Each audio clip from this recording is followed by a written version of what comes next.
जय श्री कृष्ण दोस्तों, अभी जन्माष्टमी आ रही है और यह हमारा सौभाग्य है कि हम इसी समय श्री कृष्ण की जीवनी पर बात कर रहे हैं। जैसा कि हम जानते हैं कि उनकी मर्जी के बिना एक पत्ता भी नहीं हिलता। अगर हम उनकी जीवनी पर बात कर रहे हैं तो कहीं ना कहीं यह सब भी उनकी मर्जी से ही हो रहा है। तो आज हम हमारे साथी दीपेंद्र के साथ श्री कृष्ण की जीवनी और लीलाओं पर चर्चा करेंगे, और साथ ही जो लोग श्री कृष्ण के होने पर संदेह करते हैं और उनकी लीलाओं को झूठा बताते हैं उनको भी सच्चाई से अवगत कराएंगे और श्री कृष्ण के जीवन से कुछ ना कुछ जरूर सिखाएंगे। तो दीपेंद्र, सबसे पहली बात तो यही आती है कि श्री कृष्ण को अवतार क्यों लेना पड़ा। देखो, जैसा कि हम जानते हैं कि भगवान विष्णु के हर अवतार के पीछे कोई ना कोई कारण जरूर रहा है। जैसे सृष्टि को प्रलय से बचाने के लिए उनको मत्स्य अवतार लेना पड़ा, यह भगवान विष्णु का पहला अवतार था। इसी तरह समुद्र मंथन में सहायता करने के लिए भगवान विष्णु को कुंभ अवतार लेना पड़ा, जो कि उनका दूसरा अवतार था। और इसके बाद वराह अवतार के द्वारा राक्षस हिरण्याक्ष का वध किया, नरसिंह अवतार लेकर हिरण्यकश्यप का वध किया और वामन अवतार लेकर राजा बलि का घमंड चूर किया। यह उनके तीसरा, चौथा और पांचवा अवतार था। इन पांचों अवतार के अलावा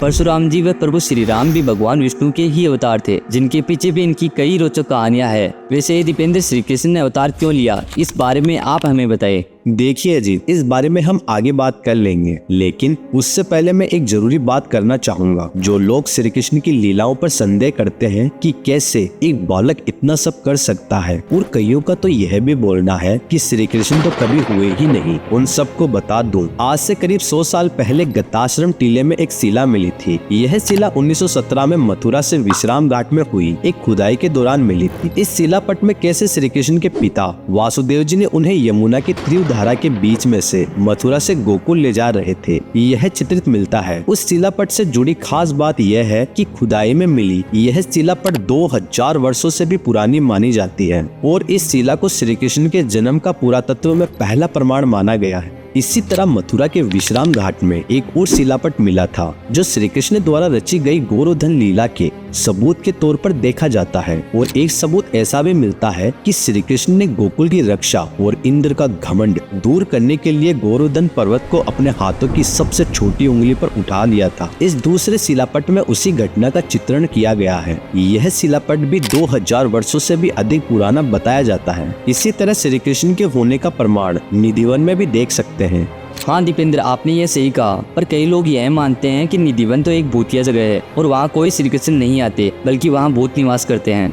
देखिए अजित, पूरी दुनिया में ऐसे बहुत से लोग मिल जाएंगे जो श्री कृष्ण को झुठलाते रहते हैं, पर एक बात बताइए, जितनी भी निधिवन में घटनाएं होती है, क्या उनको भी आप झूठा बता सकते हैं? हाँ, आपने सही कहा। जितना आपने बताया उन बातों से तो श्री कृष्ण के होने का प्रमाण मिलता है। वैसे ही मैंने कहीं पढ़ा था, महाभारत और भगवत गीता की 150 खगोलीय घटनाओं के आधार पर वैज्ञानिक यह मानते हैं कि कुरुक्षेत्र का युद्ध हुआ था और वह ब्रह्मांड का सबसे भीषण और प्रलयकारी युद्ध था। ब्रिटेन के एक शोधकर्ता ने इस बात को माना है कि कुरुक्षेत्र की जो भूमि आज भी लाल नजर आती है वह महाभारत काल के समय से ही है। और महाभारत के युद्ध के बाद जब श्री कृष्ण की द्वारिका नगरी समुद्र में समा गई थी, लोग तो उसे भी झूठा बताते हैं, लेकिन भारतीय नौसेना और पुरातत्व विभाग ने अपनी समुद्र के अंदर गहरी खोज के दौरान इस बात के सबूत दुनिया के सामने रखे हैं कि श्री कृष्ण की नगरी द्वारिका आज भी समुद्र के भीतर मौजूद है। हाँ, आप भी देख लो कि इन सब से यह पता चलता है कि भगवान श्री कृष्ण उस समय मौजूद थे और उनके द्वारा की गई सारी लीलाएं सच है। लेकिन दीपेंद्र, हमारा सवाल अभी भी वही है कि श्री कृष्ण को अवतार क्यों लेना पड़ा और उनकी कौन कौन सी लीलाएं हैं और उन लीलाओं से हमें क्या सीखना चाहिए।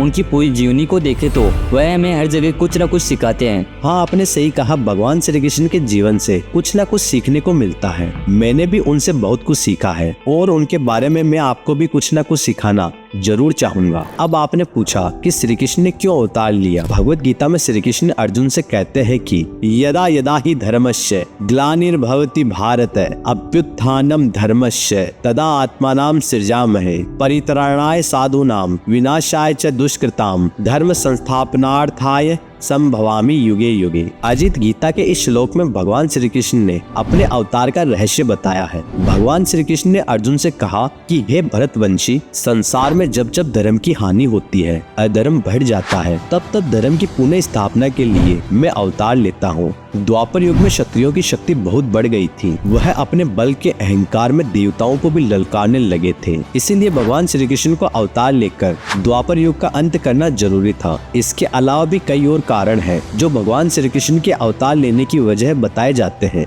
भगवान श्री कृष्ण का परम शत्रु कंस पूर्व जन्म में हिरण्यकश्यप था। भागवत महापुराण के अनुसार भगवान विष्णु के द्वारपाल जय और विजय श्राप के कारण बार बार असुर रूप में जन्म ले रहे थे। भगवान विष्णु ने इन्हें शाप से मुक्ति के लिए वरदान दिया था कि जब भी तुम जन्म लोगे तुम्हारी मृत्यु मेरे हाथों होगी और तुम्हारा उद्धार होगा। कंस ने धरती पर जन्म लेकर धरती पर हाहाकार मचा रखा था। दूसरी ओर शिशुपाल जो पूर्व जन्म में हिरण्याक्ष था वह भी धरती पर आ चुका था। इन दोनों को मुक्ति प्रदान करने के लिए भगवान श्री कृष्ण ने अवतार लिया था। इसी तरह दूसरा कारण नारद मुनि के श्राप को भी माना जाता है। अजय श्रीमद् भागवत एवं शिव पुराण में एक कथा है कि नारद मुनि के मन में एक बार विवाह करने की इच्छा उत्पन्न हुई। मोह में फंसे नारद मुनि भगवान विष्णु के पास हरि के समान रूप मांगने पहुंच गए। भगवान विष्णु ने ही नारद के अहंकार को तोड़ने के लिए एक लीला रची और उन्हें अपना रूप दे दिया। नारद मुनि विवाह की इच्छा से स्वयंवर में पहुंचे, लेकिन कन्या ने उनकी ओर देखा तक नहीं। निराश होकर नारद मुनि लौट रहे थे तो उन्होंने जल में अपना प्रतिबिंब देखा। नारद मुनि का चेहरा वानर यानी बंदर के समान लग रहा था, जिसके बाद नारद मुनि ने भगवान विष्णु पर क्रोधित होकर उन्हें श्राप दे दिया। जिस प्रकार मैं अपनी पत्नी के लिए भटक रहा हूँ उसी प्रकार आप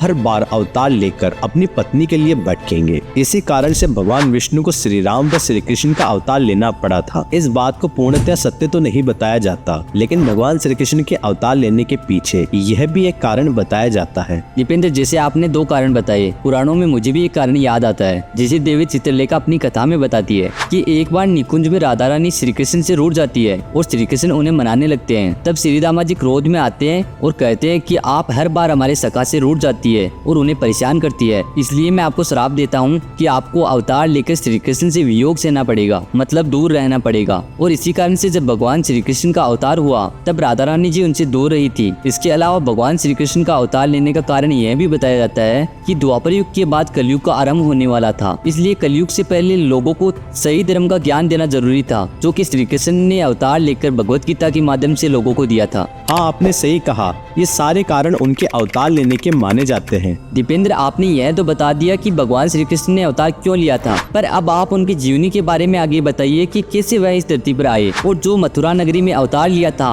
उसकी भी तो एक कहानी है, और जिस कारागार में जन्म लिया था वह लीला भी तो अद्भुत मानी जाती है। जन्म के बाद मथुरा से गोकुल गए, फिर गोकुल से वृंदावन, वह वृंदावन जहाँ के सारे ठाकुर जी की भी अद्भुत कहानी है। और इन सब के अलावा कब भगवान श्री कृष्ण राधा रानी जी से मिले और बाल रूप में कितनी लीलाएं की, इन सब के बारे में एकदम विस्तार से बताइए। अरे अजीत, थोड़ा सब्र रखें, हम श्री कृष्ण की जीवनी की बात कर रहे हैं। उनके जीवन को जितना धीरे धीरे और आनंद से जानेंगे उतने ही हम उनसे कुछ सीख पाएंगे। और यहाँ हमें उनसे पहला सबक सीखने को मिलता है धैर्य का। श्री कृष्ण ने अपने पूरे जीवन में कभी जल्दबाजी नहीं की और धैर्य से बड़ी विपदा का सामना किया। इसीलिए हमें सब्र रखना चाहिए, जल्दबाजी में कोई भी काम नहीं करना चाहिए।